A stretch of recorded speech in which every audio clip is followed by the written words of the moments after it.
Consistency কিভাবে কাজ করে। বাঁশ গাছ চিনিস? বাঁশ গাছ যখন সেই বাঁশ গাছের বীজ মাটিতে পোতা হয় 5 বছর ধরে ভাই তাকে জল দেওয়া হয়, কিন্তু একদিনে যদি গ্যাপ দিস তাহলে সেই বীজে পচন ধরবে।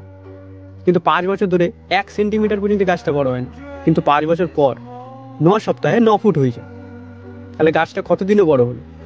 9 সপ্তাহে না, 5 বছর 9 সপ্তাহ। ঠিক তেমনই ভাই, যেখানে তুই এখন কাজ করছিস, কাজ করেই যাচ্ছিস, রেজাল্ট হয়তো দেখতে পাচ্ছিস না, তার মানে কি এই সেটা কাজ করছে না? না, করছে কিন্তু দেখতে পাচ্ছিস না। এটাই ভাই কনসিস্টেন্সির সৌন্দর্য। কিন্তু কাজ করতে করতে একটা সময় এমন আসবে যে বুম, তখন তোর এটা মনে হয় এটা কি আমার সেই কাজটাই যেটাই আমি কোনো রেজাল্ট দেখতে পাচ্ছিলাম না, মানে মরুভূমির মতন পড়েছিল। নিজেই অবাক হয়ে যাবে যে কী হলো।